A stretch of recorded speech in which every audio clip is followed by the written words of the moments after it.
Welcome back to the Morio Citizens. Today we will be covering who is Part 3's JoBro, Noriaki Kakyoin or Jean-Pierre Polnareff.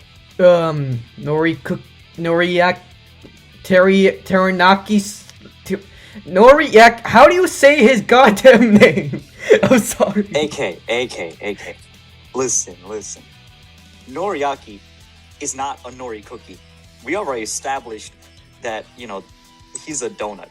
Wrong kind of pastry, bro. Wrong kind of pastry. Tasty.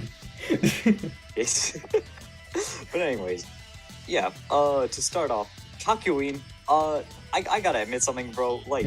He seems kind of like a cutout.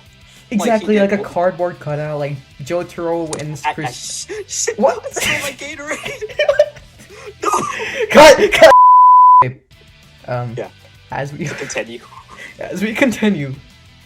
Yeah, Kakyoin, I feel like the Crusaders could just, carry him around. Like, he does some stuff, but he doesn't you could technically, cut him out of Part 3, nothing would change. And I mean, Araki did exactly that for the second half. He was in the hospital, and there wasn't much of a difference at all. Yeah, you're right. Admittedly. But then again. Like, I know the fandom loves him and everything, but yeah, it can be overrated at times. I don't know. I feel like the fandom loves him more for the fact that, the meme of his, death, it's a lot like Speedwagon, where, people, love him just for, him being, quote-unquote, the best character, just because of, irony. Joshi. Yeah, it's the same exact situation. Like Kakyoin, as much as I hate to admit, he didn't do much. He only got less fights than you can count your hand, really. Baby somewhere fight. Around, 2 or 3. He made a baby eat shit. Yeah, the only things I can think of are the gray fly fight in the plane, the baby fight where he made the baby eat shit, and the final fight with Dio. Yeah. And Emerald the Splash. And 2 out of those 3 fights he lost. Yeah. I mean, yeah. I hate to admit it, but Polnareff on the other hand, I feel like in the first half of Part 3, before Egypt, he was kind of the comedic character, the funny comic relief, right? Despite having the saddest backstory of all 3 of them. And then the second half is Iggy! Exactly. Iggy. In the second half, he really became the JoBro, I feel. It kind of, Kakyoin and Polnareff really switched places. First half it was Kakyoin, second half it was Polnareff. Yeah. Because, in the first half you see Jotaro and Kakyoin conversing and stuff, they Jotaro's he's okay with Kakyoin. Jotaro is more antisocial, even though which is weird. I don't know. Yeah, and you can get into the psychology of all that and why that is, but he gets along with Kakyoin. You see tons of examples with Jotaro and Kakyoin, them sharing a room in the hotel because they're students, both of them talking about sumo wrestling, and the whole the entire yellow temperance fight where Jotaro also Jotaro would be best friends with Kakyoin because Kakyoin's an epic gamer. The most oppressed group of them all. Gamer. What's up, gamers? Kakyoin here. Yeah. Jotaro doesn't really converse much with Polnareff. Polnareff has a more relationship with Avdol or Joseph. You see how Polnareff is really emotional of Avdol's supposed death and everything? Yeah. And that goes back to the whole thing where in the first half of Part 3, Polnareff was closer to Abdul, but then in the second half he became closer to Jotaro. You saw that with the fights and everything. Yeah, the deal, the LSE fight. That motorcycle scene. Yeah, I really felt the chemistry between those two in the motorcycle scenes like that. Especially when they saved each other's lives in the Dio fight, and it's just really cool to see Polnareff and Jotaro interacting, And like, you know, that's one of my like biggest regrets of like part 3, that like we didn't get like anything like that with Kakyoin, like near, or at least nearly as much. Like you see, in part 5 they were still pretty good buddies. I mean, we don't see them in part 5, but like pre-part 5 you can see that. Yeah, like Polnareff went to definitely. like Europe, I believe. Yeah, he went to Yeah. Europe. JoBro went to like Asia. I'd hate to like use this word, but like it seems like Polnareff kind of like replaced Kakyoin, like ever since like, you know, it's starting with like Kakyoin's like hospitalization, and then after that, like, you know, Kakyoin kind of going from very much alive to very much dead. So and he couldn't really talk to Jotaro if he was buried. So yeah, there's that. F in the chat for our gamer buddy Kakyoin. F in the chat.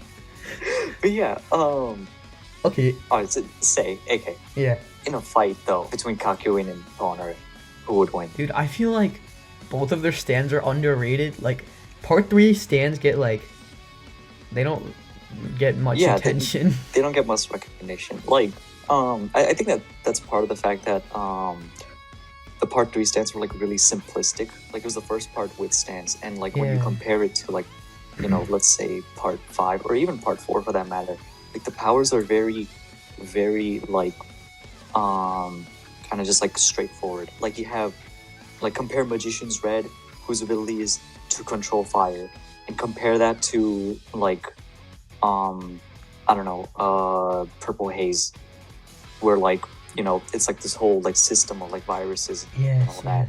There's like a definite like difference there. Like Polnareff's silver chariot, like it tried to be distinct with the armor thing, but I don't really see the point of that thing.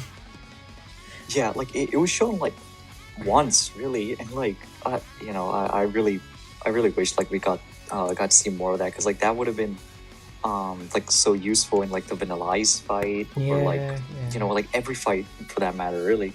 Like it, but Polnareff's like, oh, it's my secret move, you can't see it. Right, bro. So anime, bro. So part 3 was the most animeest part. I know that sounds weird, but like, yeah, it was. Yeah, and you know, like comparing that stand to like a Hierophant Green. Actually, side note, like I actually like considered like Hierophant Green to be one of the most like complex stands in part 3. Like if you were to like take that power and like just show it to me without context, I'd probably like place it within part 4, maybe even like 6 for that matter, actually. FD, you know? Yeah. There's this one stand in part 3. Guess its ability. Oh, I don't know. It shoots green rocks. Oh. Whoa. No one can deflect it. My God. Okay. But yeah. But like, if they were to fight each other, who would win? Like, see, Polnareff is really skillful with his stand. Both. I want to say, yeah. I want to say Kakyoin, but like, I'm gonna have to give it to like Chariot, just because like its speed, like you know, it's on par with Star Platinum. Like we saw that in the Anubis fight. Polnareff also, like, I'm assuming Polnareff is skilled with. He said he's been practicing with it non-stop since his sister's death. Yeah, for something like 10 years. Yeah. And like, you know, compare that to like Kakyoin, who like even though like he was born with it, like I doubt that he like practiced like combat as much as Polnareff. I feel like Kakyoin's first instance of combat was like, you know, with the Crusaders. So yeah. Exactly. And I mean, like, you know, compare that to Polnareff, who's like, his outfit is like, even like the way he dresses, like very combat oriented. It is true. Know? So we'd have to give the win to Polnareff for battling. Yeah. And like, how helpful are they in battle? Like we already discussed this, right? Yeah. You know, it just, yeah, I don't want to admit it, but like, it goes to Silver Chariot in that matter. Yeah. I feel everything's pointing Polnareff. Like, like, he's more helpful in battle. He's more, I guess, skillful than Kakyoin. He's more skillful. He has like, you know, or was shown to have like a better relationship than Kakyoin, and like all that. But you know, he just got more screen time, really, and like that's like really the shame.